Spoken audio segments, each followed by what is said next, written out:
You've probably been seeing the number 100 on things that we've been sending you, and that's good because you're going to keep seeing it all year long. 2017 is our Centennial Year, and our board president and I just returned from a meeting down in Los Angeles where we were with all of the YWCAs in the western region, so California, New Mexico, Arizona, and the 5 states up here in the Northwest, including Alaska. Oh, and the folks from Hawaii were there too. And we in the West are a little bit younger than our Eastern YWCAs, and I was so proud of the fact that we are one of the ones having the centennial this year, and it was so affirming to have our YWCA sisters say, wow, you've made it 100 years, and of course you're going to go another 100, right? And the answer is yes, yes indeed. So as we've been preparing for our centennial this year, it's been a lot of fun to be able to, like I said, look through closets and drawers and find so many wonderful historical artifacts and read some of the history and hear the stories of the women who first had the vision for this organization more than 100 years ago. In the middle of your table, you'll see some plastic frames. And in those frames, we have put the stories of some of our founding members. And it's been an interesting journey finding out about them. Because in the minutes of that very first few years of the YWCA, and maybe all the way up into the 1960s, women were not referred to by their first names. They were Mrs. Ken Moore and Mrs. Dawn Schwerin. And we needed to know their names so that we could tell their stories. So we put out a call to our community to help us find the names and the stories of some of those women who founded this organization, and it's been amazing.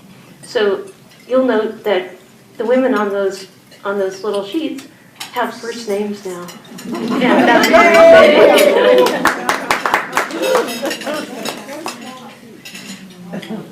But one of those women was the driving force for starting a YWCA in Walla Walla. Her name was Mary Shipman Penrose. And if you look to my left on that wall over there, into the sunshine, you'll see her portrait. And in the glass cases on that side of the room, you will see a photo of her turning the very first shovelful of earth when this building was being built. And we also have the shovel too. And this room is called the Mary Shipman Penrose Room in her honor, and it was made possible by a generous gift from her descendants, from her grandchildren and great-grandchildren. And they still stay in contact with the organization today. I like to think that she is our conscience. Now, we can make a lot of things happen at the YWCA, and half the time I just can't believe we do, but we do. And we're going to pull another rabbit out of the hat today, and that is through the miracle of time travel. Mary Shipman Penrose is here with us today, and she is our keynote speaker for today's luncheon. And Mrs. Penrose is going to give us a glimpse into those early days of the YWCA. So please join me in welcoming our founding mother, Mary Shipman Penrose.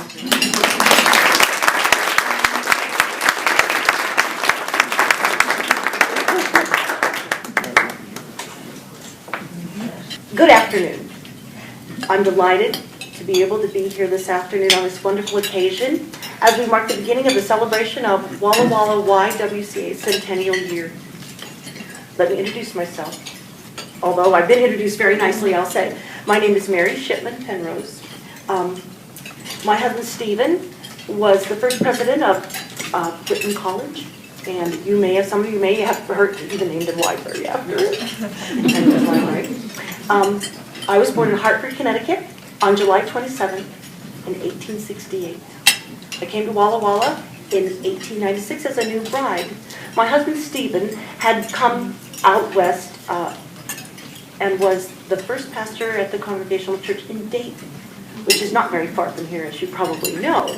And he was he liked it there very much, but he was one of the single gentlemen there and wasn't married. And so people wished for him to get married, and eventually met me, of course, and was charmed and convinced me to marry him on short notice, and I came out here as a new bride in 1896. He was president at Whitman College at that time. He was the youngest ever president of a college at the time. He was the president there from 1894 to 1933. I soon learned, after arriving, that not only had I married Stephen, but seen him in the college as well. We arrived by train and were greeted by a delegation of Whitman College faculty and students who then accompanied us to our temporary quarters at 214 Colville Street, the home of Mrs. Kirkman. She has a lovely home, had a lovely home there. I think at the time, the faculty of Whitman College numbered maybe 10 or so. Not very many. But it was a wonderful group of people, like a family really. At that time, downtown, Walla Walla looked deceptively new because much of Main Street had been rebuilt after a major fire 9 years earlier. Walla Walla also boasted the first bank in the state, the first railroad, and the first department store. There was also Small's Opera House, St. Mary's Hospital, and the county courthouse.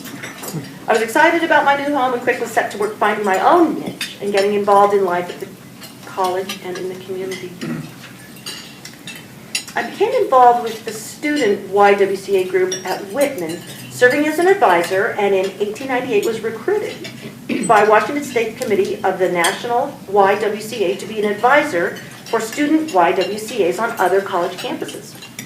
I was appointed as a member of the YWCA Subcommission for Student Associations on Training Volunteer Workers and helped unite 469 students and 147 city associations into one body. In 1910, I was one of 40 women assigned to organize and unify Northwest Territorial YWCAs for the National Board. In 1913, I served as president of the National YWCA Convention in Richmond, Virginia. So as you can see, the YWCA was already in my blood before we decided to start one here, although there seemed to be a need. The YWCA of Walla Walla began, there was a need in our community for something to help young women particularly. In 1915, when the attention of the community was called to the great need for a safe and comfortable place for girls to live. At a community meeting, a Salvation Army captain's wife told of several instances which had come to her notice, and specifically of finding 2 young girls, nice girls, in one of the larger stores living in a small room rather in a dilapidated business block where they had been subjected to various unpleasant experiences. And conditions, both physical and moral, were neither comfortable nor safe. This story told at a public meeting aroused the businessmen as well as the more socially minded women in our community. And it was decided that a committee should be formed to look into the matter. It was suggested that with my YWCA background, perhaps it would be natural that we consider starting a YWCA in Walla Walla. Fortunately, the National YWCA Secretary, who was in Seattle, was gracious enough to come to Walla Walla and meet with us and give us information as to the necessary steps to be taken to form a YWCA and to determine that if the conditions could be met, what the minimum requirements would be to start an organization here. We were finally able to convince the National Board that Walla Walla was large enough to support such an organization. The community was ready to support it financially, and that we as a community were willing to subscribe to the purpose and maintain the aims of the YWCA. So in November of 1916, 70 women launched a drive to form the 13th YWCA in the state of Washington. An annual budget of $5,000 was going to be needed to secure an efficient secretary and a traveler's aide, and to rent and furnish suitable rooms, to equip a gymnasium, yes, a gymnasium, and purchase a piano, because you can't have a YWCA without a piano, apparently, and to provide for heat, light, and insurance and incidentals. While I wrote fundraising appeals, Mrs. Gillis recruited and trained 60 canvassers, and for 5 days, 10 teams of 6 women braved rain and slippery sidewalks to call on prospective members and the business community. The new members heard the campaign results on November 22nd when we gathered at the YWCA Gymnasium. Over 500 charter members had paid their annual dues, $1 for adults, 50 cents for girls, for a year, with a total of $3,500 raised. Another week of canvassing was needed for us to meet our financial goal of $5,000, but raise it we did. We wanted the association to be not just for young girls, but for all women in our city. That's the true meaning of the word association. We elected Mrs. W. Tooley as our first president and hired Marion Bleem from the YWCA in San Antonio, Texas as our first staff person. We rented rooms above the Drumheller Furniture Store as it was the best for our purpose. It was in good repair, well heated, and it had an elevator. Then the process of developing programs for the membership began. Classes, lectures, social programs designed primarily for girls who had jobs and largely led by volunteers. We managed to keep the rooms open and well-filled practically all of the time. Finally, our crowded and cramped conditions moved Mr. and Mrs. T.C. Elliott to present us with a building in the Old Palace Hotel in 1919. Then at last we could fulfill our great desire to have rooms for girls to live in, as well as added space for clubs, class, and committee work. In a letter written much later, Emma Williams recalled going to Gardner's department store and ordering yardage to make pillowcases and sheets for the beds in the new rooms. In the winter and spring of 1919, Miss Bleem was called away by an illness in her family, and two young girls, Carrie Reynolds and my daughter, Maisie Penrose, stepped in to carry on the work. Carrie served as the director and manager, and Maisie became the guide, philosopher, and friend to 7th and 8th grade girls who, frankly, were more interested in yoo-hooing at the boys on the street than they were in listening to her. By the fall of 1919, we had a full complement of staff with Miss Lida Houston as a director, a girls' worker, and a house mother, Mrs. Harriet Pence. From that time on, with occasional slumps during the Depression, the work went forward and we were soon out of room again. Semi-monthly board meetings were held and opened with a word of prayer and adjourned with a cup of tea. We rented the Whitman Gym for July and August for $450 to cover lights, janitor, heating tanks, and to change the water in the swimming pool once a week. We hired Dorothy Elliott as a swim instructor. The YWCA boasted 660 Patriotic League members in grade school, high school, and in college. We held a first aid class and hosted a business women's organization, as well as the Sunshine Club, and ran a referral service for girls seeking rooms or employment. With all this, we still had to keep in mind the good moral character of the girls and have a safe place for them to stay. So at our June 8th board meeting, you'll be happy to know that it was moved we not allow card playing in the YWCA room. The motion was carried. I continue to be involved on the national level and served as a delegate to national conventions in Sacramento, Milwaukee, Detroit, and elsewhere, and attended regional and national meetings of every sort. In January of 1918, the YWCA's War Work Council campaign reached Walla Walla. Our assigned quota was to raise $2,800 towards the national goal of $5 million. Helen Burr and 7 other team captains solicited funds in Walla Walla. It took only 3 days to oversubscribe our goal by $200. In 1930, I was honored to chair the Rules Committee of the National YWCA's convention in Detroit and was able to report about the Americanization classes that the Walla Walla YWCA was offering to Italian, Russian, and German immigrants.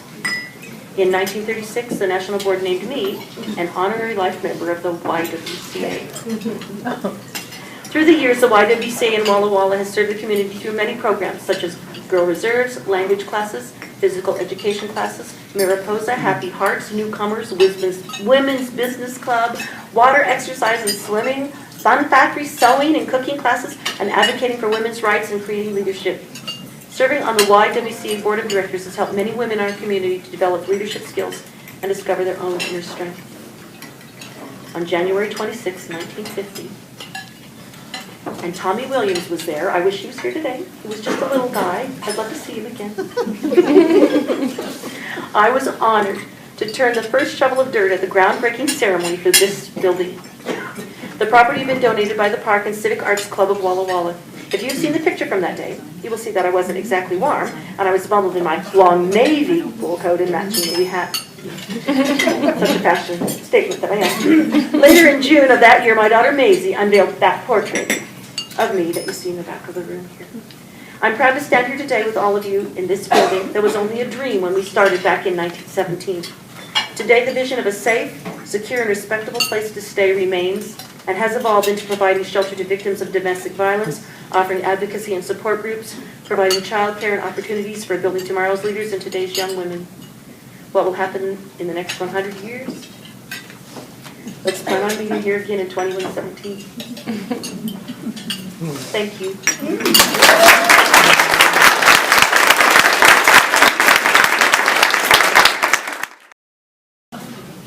Well, thank you, Mary Shipman Penrose. Hopefully we're living up to your expectations. And of course, we would like to thank Shelley Franklin for portraying Mary Shipman Penrose today. Woo!